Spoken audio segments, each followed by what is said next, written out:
ನಮಸ್ಕಾರ, ಸ್ಪೀಡ್ ನ್ಯೂಸ್ಗೆ ಸ್ವಾಗತ. ನಾನು ಚಂದ್ರಕಲಾ ನೂತನಗೌಡ. ವರ ಮಹಾಲಕ್ಷ್ಮಿ ಹಬ್ಬಕ್ಕೆ ಗೃಹ ಲಕ್ಷ್ಮಿಯರಿಗೆ ಸಿಕ್ತು ಗುಡ್ ನ್ಯೂಸ್.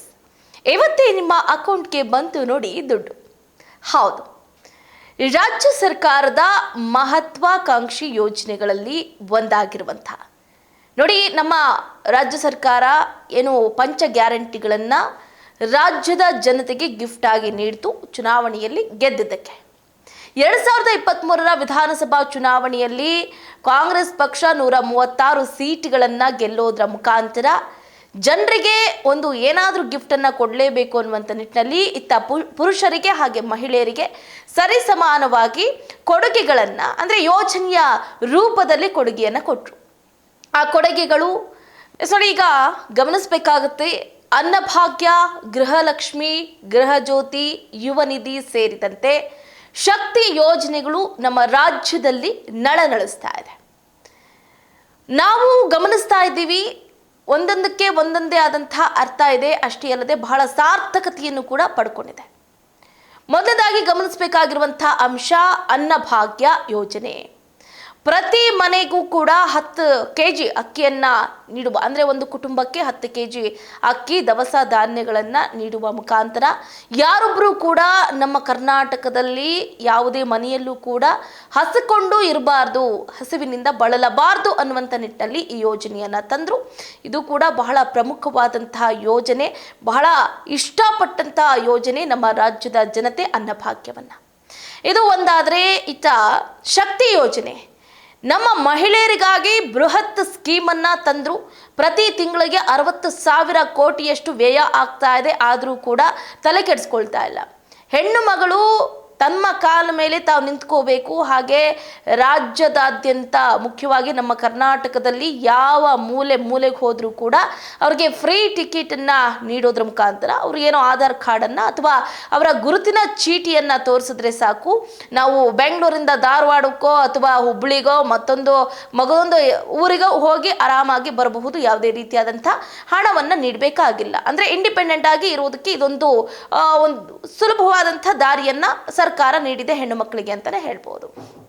ಅಷ್ಟೇ ಅಲ್ಲದೆ ಗೃಹ ಜ್ಯೋತಿ, ಪ್ರತಿ ಮನೆಗೂ 200 ಯೂನಿಟ್ ವಿದ್ಯುತ್ತನ್ನು ಫ್ರೀಯಾಗಿ ನೀಡುವ ಮುಖಾಂತರ ಮನೆ ಯಾವತ್ತೂ ಕೂಡ ಕತ್ತಲಾಗಿರಬೇಕು, ಬೆಳಕಿನಿಂದ ತುಂಬಿರಬೇಕು ಅನ್ನುವಂಥ ನಿಟ್ಟಿನಲ್ಲಿ ಈ ಯೋಜನೆಯನ್ನು ತಂದರು. ಈ ಯೋಜನೆಯು ಕೂಡ ಫಲಿಸ್ತಾ ಇದೆ, ಜನರಿಗೂ ಕೂಡ ಇಷ್ಟ ಆಗಿದೆ. ಅಷ್ಟೇ ಅಲ್ಲದೆ ಯುವ ನಿಧಿ ನೋಡಿ, ಮುಖ್ಯವಾಗಿ ಹೇಗೆ ಅಂತಂದರೆ ನಿರುದ್ಯೋಗಿಗಳು ಅಥವಾ ಈಗ ತಾನೇ ಕೆಲಸ ಹುಡುಕ್ತಾ ಇರುವಂಥ ವಿದ್ಯಾರ್ಥಿಗಳಿಗೆ ಪಾಪ ಹಣದ ಸಂಕಷ್ಟ ಇರುತ್ತೆ. ಅವರಿಗಾಗಿ 2,500ದಿಂದ 3,000 ರೂಪಾಯಿವರೆಗೂ ಕೂಡ ನೀಡುವಂತಹ ಯೋಜನೆ ಯುವ ನಿಧಿ ಯೋಜನೆಯು ಕೂಡ ಫಲಿಸಿದೆ. ಅದಕ್ಕೂ ಕೂಡ ಒಳ್ಳೆಯ ಮಾರ್ಕ್ಸ್ ಕೂಡ ಸಿಗ್ತಾ ಇದೆ. ಅಷ್ಟೇ ಅಲ್ಲದೆ ಇತ್ತ ಕೊನೆಯದಾಗಿ ಹೇಳಬೇಕು ಅಂತಂದ್ರೆ ಗೃಹ ಲಕ್ಷ್ಮಿ, ಪ್ರತಿ ಮನೆಯ ಯಜಮಾನಿಗೆ ಅಥವಾ ಮನೆಯ ಸೊಸೆಗೆ, ಅತ್ತೆಗೆ ಪ್ರತಿ ತಿಂಗಳು 2,000 ರೂಪಾಯಿ ಬೀಳುವಂತಹ ಯೋಜನೆ ಇದೆಯಲ್ಲ, ಈ ಯೋಜನೆ ಬಹಳ ಹೆಣ್ಣು ಮಕ್ಕಳಿಗೆ ಖುಷಿ ಕೊಡುವಂತಹ ಯೋಜನೆ. ಅಷ್ಟೇ ಅಲ್ಲದೆ ಈ ಯೋಜನೆಯಿಂದ ಹೆಣ್ಣು ಮಕ್ಕಳು ಇಂಡಿಪೆಂಡೆಂಟ್ ಆಗಿದ್ದಾರೆ, ಅವರಿಗೆ ಬೇಕಾದಂತಹ ವಸ್ತುಗಳನ್ನು ಖರೀದಿ ಮಾಡ್ತಿದ್ದಾರೆ, ಮನೆಗೆ ಗೃಹೋಪಯೋಗಿ ವಸ್ತುಗಳನ್ನು ಖರೀದಿ ಮಾಡ್ತಿದ್ದಾರೆ. ಯಾರಿಗೂ ಕೂಡ ಕೈ ಚಾಚುವಂತಹ ಅವಶ್ಯಕತೆ ಇಲ್ಲ. 2,000 ರೂಪಾಯಿನೇ ಬರಲಿ, ಅದೇನು ಕಡಿಮೆ ದುಡ್ಡ? 2,000 ರೂಪಾಯಿಯಿಂದ ಪಾಪ ಹೆಣ್ಣು ಮಕ್ಕಳು ಅವರಿಗೆ ಬೇಕಾದಂಥ ಏನು ಸೌಲಭ್ಯ ಬೇಕೋ ಅದನ್ನು ಪಡ್ಕೊಳ್ತಾ ಇದ್ದಾರೆ. ಸೊ ಆ ವಿಷಯಕ್ಕೆ ಸಂಬಂಧಪಟ್ಟಂತೆ ನೋಡಿ, ಗೃಹಲಕ್ಷ್ಮಿ ಯೋಜನೆಯ ಫಲಾನುಭವಿಗಳ ಪಟ್ಟಿಯನ್ನು ಸರ್ಕಾರ ಮರುಪರಿಶೀಲನೆ ಮಾಡೋದಕ್ಕೆ ನಿರ್ಧಾರವನ್ನು ಕೈಗೊಂಡಿದೆ ಅಂತ ಸಿಎಂ ಡಿ ಕೆ ಶಿವಕುಮಾರ್ ಅವರು ಹೇಳಿದ್ದಾರೆ. ಈ ಪ್ರಕ್ರಿಯೆಗಾಗಿ ಬಯೋಮೆಟ್ರಿಕ್ ಫೇಸ್ ಅಥೆಂಟಿಕ್ ಬಳಸಲಾಗುತ್ತೆ ಅಂತಲೂ ಕೂಡ ಹೇಳಿದ್ದಾರೆ. ಸೊ ನೋಡಿ, ಫಲಾನುಭವಿಗಳ ಪಟ್ಟಿ ಪರಿಷ್ಕರಣೆ ಆಗ್ತಾ ಇದೆ. Karnataka CM D K Shivakumar ಅವರು ಸರ್ಕಾರ ಮಹತ್ವಾಕಾಂಕ್ಷಿ ಯೋಜನೆಗಳಲ್ಲಿ ಒಂದಾಗಿರುವಂತಹ ಗೃಹಲಕ್ಷ್ಮಿ ಯೋಜನೆಯ ಬಗ್ಗೆ ಬಿಗ್ ಅಪ್ಡೇಟ್ ಅನ್ನು ಕೊಟ್ಟಿದ್ದಾರೆ. ವಿಧಾನ ಪರಿಷತ್ನಲ್ಲಿ MLC ದಿನೇಶ್ ಗೂಳಿಗೌಡ ಅವರು ಕೇಳಿದ ಪ್ರಶ್ನೆಗೆ ಉತ್ತರಿಸಿರುವ ಸಿಎಂ, ಗೃಹಲಕ್ಷ್ಮಿ ಯೋಜನೆಯ ಫಲಾನುಭವಿಗಳ ಮರುಪರಿಶೀಲನೆ ನಡೆಸಲಾಗುವುದು ಅಂತ ಸ್ಪಷ್ಟತೆಯನ್ನು ಕೊಟ್ಟರು. ಸಿಎಂ ಡಿ ಕೆ ಶಿವಕುಮಾರ್ ಹೇಳಿದ್ದೇನು ಹಾಗಾದ್ರೆ ನೋಡಿ, ವಿಧಾನ ಪರಿಷತ್ನಲ್ಲಿ ಮಾತನಾಡಿದಂತಹ ಸಿಎಂ ಡಿ ಕೆ ಶಿವಕುಮಾರ್, ಗೃಹಲಕ್ಷ್ಮಿ ಯೋಜನೆ ಫಲಾನುಭವಿಗಳ ಅರ್ಜಿ ಮರುಪರಿಶೀಲನೆಗಾಗಿ ಸೇವಾ ಸಿಂಧು ಕೇಂದ್ರಗಳು ಹಾಗೆ ಮನೆ ಸಮೀಕ್ಷೆ ಮೂಲಕ ಕ್ರಮವನ್ನು ಕೈಗೊಳ್ಳಲಾಗುತ್ತೆ ಅಂತ ತಿಳಿಸಿದರು.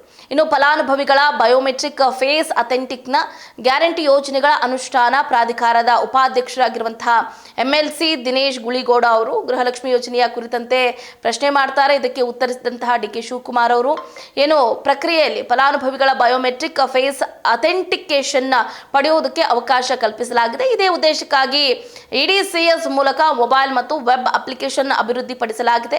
ಇದರ ಪರಿಶೀಲನೆ ಅಂತಿಮ ಹಂತದಲ್ಲಿದೆ ಅಂತ ಹೇಳಿದರು.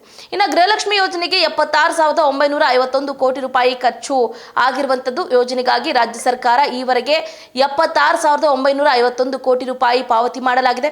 ಒಟ್ಟು 1,24,48,938 ಫಲಾನುಭವಿಗಳಿದ್ದು 32 ಕಂತುಗಳಲ್ಲಿ ತಲಾ 2,000 ರೂಪಾಯಿಗಳನ್ನು ನೆರವಾಗಿ DBT ಮೂಲಕ ಬ್ಯಾಂಕ್ ಖಾತೆಗೆ ಜಮೆ ಮಾಡಲಾಗಿದೆ ಅಂತ ಹೇಳಿದರು.